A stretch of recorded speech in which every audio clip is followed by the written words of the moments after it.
With less than 2 weeks before our wedding, everything was ready. The invitations had gone out. My suit was tailored to perfection, and her dress had just been picked up from the boutique. The venue was secured, the guest list finalized, the menu chosen, and the playlist debated endlessly until it was just right. Friends had already started arriving from far away, families booked their hotel rooms, and the air was filled with anticipation. The only thing left was the ceremony itself, the walk down the aisle and the vows we'd prepared for each other. That's why, when she asked to talk one quiet Tuesday evening, I wasn't expecting anything serious.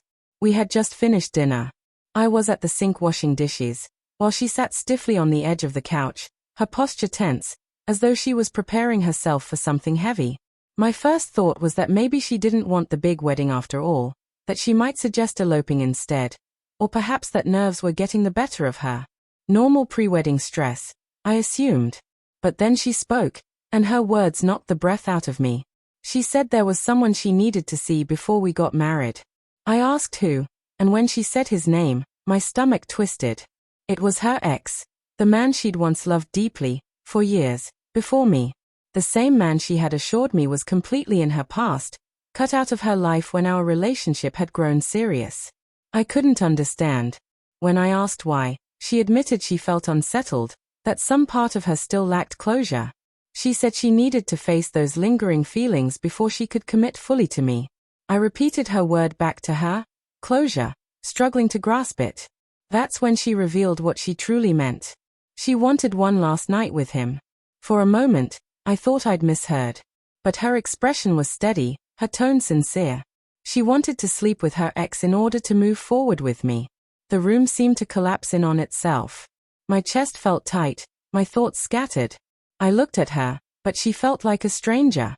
This was the woman I had planned my future with, calmly suggesting that being intimate with another man was a reasonable step before we married. "You're asking to cheat," I said quietly. "It's not cheating if I'm honest about it," she whispered, as if her transparency could erase the betrayal. She truly believed that telling me upfront somehow made it acceptable. I didn't shout. I didn't cry. I just looked at her, steady. Then words I hadn't planned escaped me. "All right. Go ahead." Her eyes widened. "What? You want your night with him? Take it," I told her evenly. "But when you come back, I won't be here." She opened her mouth, but nothing came out. "I mean it," I said firmly. "Get whatever closure you think you need, but understand, you'll be closing the door on us." She didn't take me seriously at first.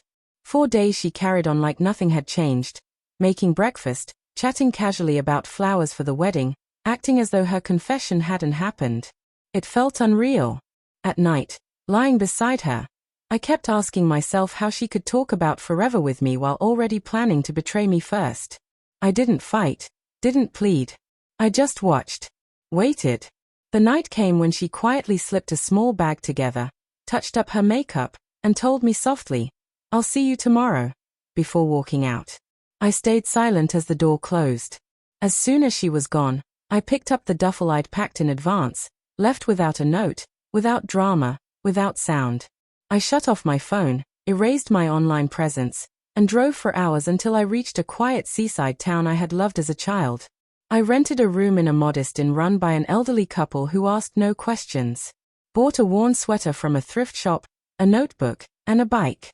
Most days I just sat near the ocean, letting the rhythm of the waves keep me company.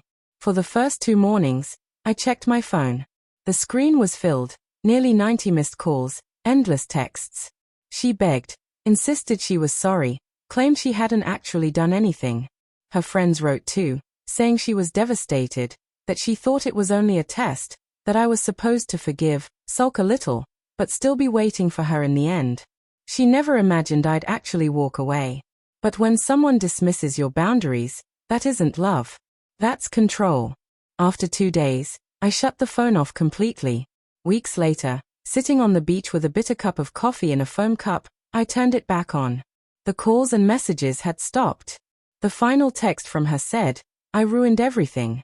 There was also an email. She wrote that she'd made a terrible mistake, that she never went through with it, that she sat in a hotel parking lot and cried. She insisted she loved me, That she wanted me to come home. I read it slowly, then deleted it without answering.